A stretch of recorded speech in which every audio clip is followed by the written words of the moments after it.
Now the next question is based on the homogeneous differential equation. ठीक है, how do identify, ये तो partial derivative का term दिख रहा है, D two you by dough x square, dough two you by dough x D and so on. So the very easiest way to remember that the question is from homogeneous differential equation is the structure of the left hand side. जो structure दिया हुआ है वो बहुत ही specific, बहुत ही unique structure है. तो total हमारे पास छह थियरम है. ठीक है, कुछ लोग उसको पांच में डिवाइड करते हैं, मैं छह में डिवाइड करता हूँ. सो we in all we have six different theorems of homogeneous differential equation. ठीक है, तो वो छह थियरम बहुत अच्छे से मालूम होना चाहिए, उनका स्टेटमेंट अगर याद रहेगा तो ये क्वेश्चन बहुत इजीली आइडेंटिफाई हो जाएगा that the question belongs to homogeneous differential equation. ठीक है, अब कैसे इसको स्टार्ट करें. सो होमोजेनियस फंक्शन मतलब क्या, तो यहाँ पे क्वेश्चन देखो क्या दिया, u is equal to sine inverse of X plus Y upon root of X plus root of Y. So now in a while I am going to tell you what the theorem statement is. ठीक है, लेकिन उसके पहले जो function दिया उसको थोड़ा analyse कर लेंगे जल्दी से. So u is equal to sine inverse of X plus Y upon root X plus root Y दिया हुआ है. ठीक है, root X plus root Y. तो x के जगह पे, स्मॉल x के जगह पे एक्स टी डाल दो, कैपिटल वाला x. स्मॉल y के जगह पे कैपिटल y इंटू टी डाल दो. ठीक है, you will observe sign inverse of x के जगह पे डाल दिया मैंने एक्स टी, वाई के जगह पे capital Y T, root of X T root of Y T substitute कर दिया. I can take out the root T common from the denominator and I can take out the T common from the numerator. So T common निकाल लिया, x plus Y बच गया. Root T common निकाल लिया denominator में से, क्योंकि root of X T is root of X into root of T. ठीक है, तो root of X T is root of X into root of T, root T common निकाल लिया मैंने. तो root of X plus root of Y बच गया, और बाहर अभी भी साइन इनवर्स बैठा हुआ है. तो टी और रूट टी ये कैंसिल हो जाएगा. ठीक है, एक एक रूट टी कैंसिल हो जाएगा, क्योंकि T is nothing but root T into root T. So I get sine inverse of root T X plus Y upon root X plus root Y. ठीक है, ये सब स्टेप्स मैं स्क्रिबल कर रहा हूं, क्योंकि these are not this steps are not the part of the solution. समझाने के लिए बता रहा हूं मैं. ठीक है, तो sine u is equal to sine inverse of root T and something. This function is not same as the original function that is given to me, sine inverse of x plus y upon root x plus root y, and that is why I cannot say that this is a homogeneous function of degree root t hai to raised to half. No, I can't say that. But if I transfer the sine inverse on the other side, ठीक है, this is what the important part of the question is which you want to understand. अगर sine inverse को मैंने left में भेज दिया, अगर मैंने साइन इनवर्स को लेफ्ट में भेज दिया, so this becomes sine of u is equal to x plus y upon root x plus root y, and I can call the sin u function as some new function as z phi. जो नाम चाहिए हम दे सकते हैं उसको. ठीक है, जो भी वेरिएबल यूज नहीं किया है उसको हम यहाँ पे यूज कर सकते हैं. तो z इज इक्वल टू बोल दो, z is equal to sine u. ठीक है, x plus Y upon root X plus root Y. मैंने क्या कहा, x के जगह पे एक्स टी डाल दो कैपिटल वाला. So x T plus capital Y t upon root of capital x plus root of capital y. ठीक है, तो ऑफ कोर्स डिनोमिनेटर में भी टी और टी आ जाएगा, वेरी सॉरी फॉर दैट. जल्दी से मैं वो भी चेंज कर देता हूँ, root of X T plus root of Y T. तो जैसे मैंने बताया, हम न्यूमरेटर और डिनोमिनेटर में से जो भी टर्म कॉमन है उसको कॉमन निकाल लेंगे. तो टी कॉमन दिख रहा है मुझको, तो मैं टी कॉमन निकाल लेता हूँ न्यूमरेटर में. रूट टी मुझे डिनोमिनेटर में कॉमन दिख रहा है, तो टी कॉमन निकाल लिया, एक्स प्लस वाई हो गया. और रूट टी कॉमन निकाल लिया, root X plus root Y हो गया. ठीक है, तो न्यूमरेटर और डिनोमिनेटर में से रूट टी कैंसिल हो जाएगा. You get T raise to half X plus Y upon root x plus root y. So I know that the original function u, that is not homogeneous. The function u is not homogeneous. But sine u, which has been named as z, z is a homogeneous function of degree 1 upon 2. So I can say z, but not u, is a homogeneous function. homogeneous function of degree 1 upon 2. So what is the theorem statement for this? So the theorem statement goes like this. So if z is a function of u, z is a function of u, but u is not homogeneous, z is homogeneous. The function of u that you have, that is homogeneous. U is not homogeneous. Then x square dou 2 u by dou x square. Even though u is not the homogeneous function, but the theorem statement will still be written for u and not for z. Very important, boys and girls.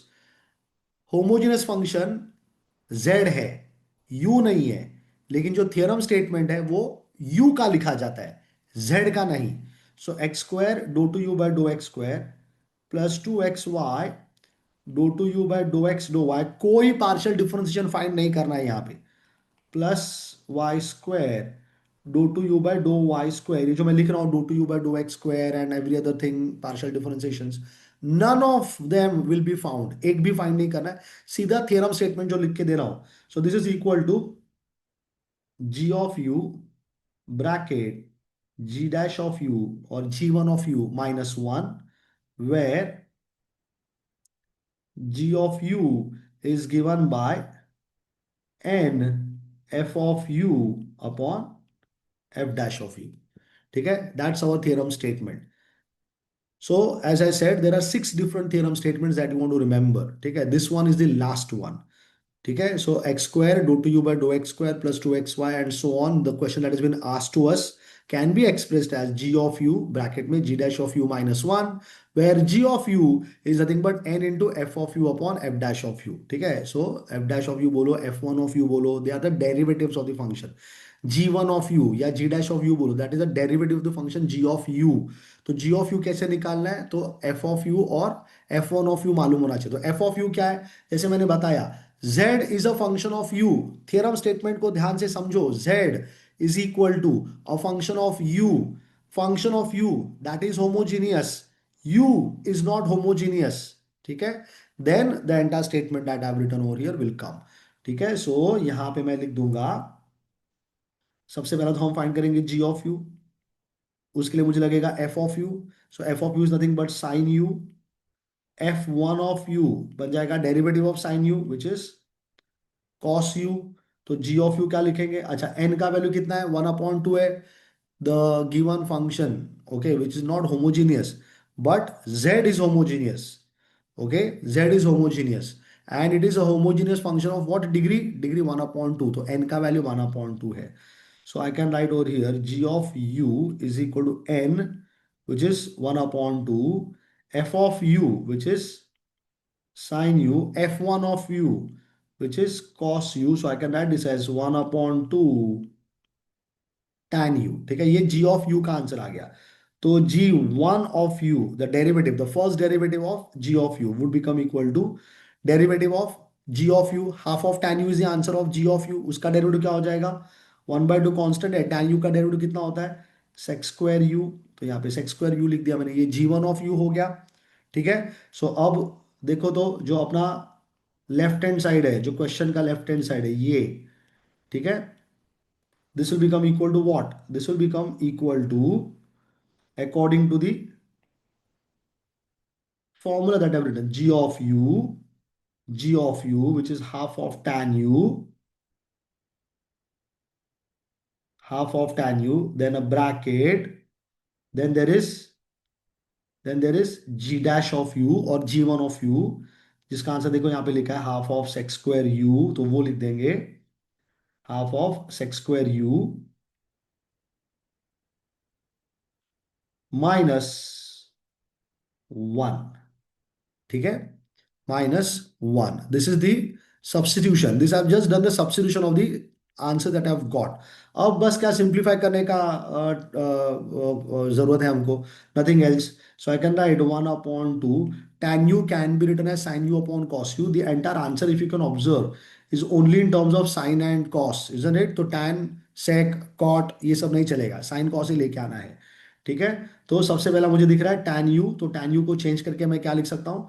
tan u, I'm going to change it as sin u upon cos u. So I can write here sin u upon cos u then a bracket. So 1/2 तो cross multiply कर दूंगा, sex square you बच जाएगा -2.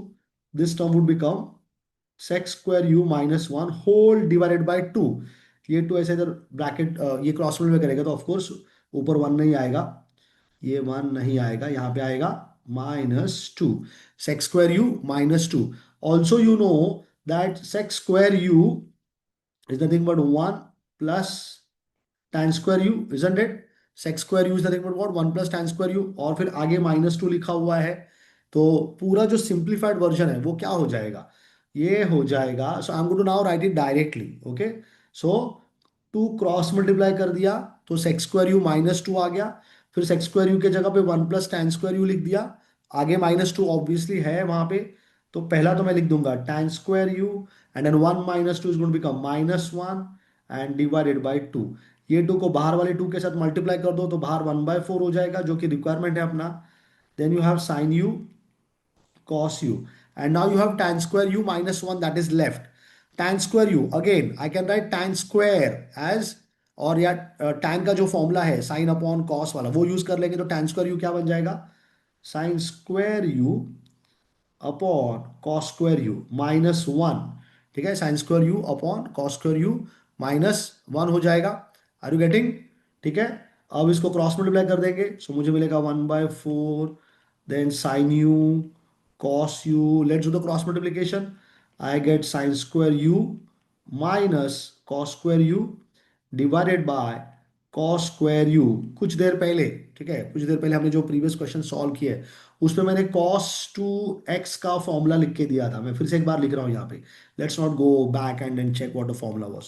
cos 2x का formula है cos square x minus sine square X. ठीक है, ये भी वही है देखो, लेकिन sine square X minus cos square X है, तो कोई प्रॉब्लम नहीं है. माइनस एन कॉमन निकाल लो बाहर, माइनस एन को खींच के बाहर निकाल लो. ठीक है, as soon as you take out minus N out, ये हो जाएगा -1/4 साइन यू कॉस यू. हमने माइनस एन कॉमन निकाल लिया तो जो प्लस का टर्म था वो माइनस बन जाएगा, जो माइनस का टर्म है वो प्लस बन जाएगा. So I get cos square you minus sine square u divided by cos square u. ठीक है, अब डिनोमिनेटर में अगर ऑब्जर्व किया तो कॉस यू दिख रहा है, कॉस स्क्वायर यू भी दिख रहा है डिनोमिनेटर में, वो बन जाएगा cos cube U. And cos square you minus sine square U is nothing but cos 2u. So I get -1/4 sine U into cos 2u whole divided by cos cube u. If you check the answer on the right hand side, see it is sin u, then cos 2u, then there is a negative sign, and then a 4 in the denominator and cos cube u. This is the exact same answer that you have got after using the formulas of trigonometry. So I hope you have understood that nowhere I have done any kind of partial differentiation. I have just relied on the theorems that we have learned in homogeneous functions, okay, differential equations. So be careful with the 6 derivations that we have for the homogeneous functions. Okay, so it's time for us to move on to the next question, boys and girls.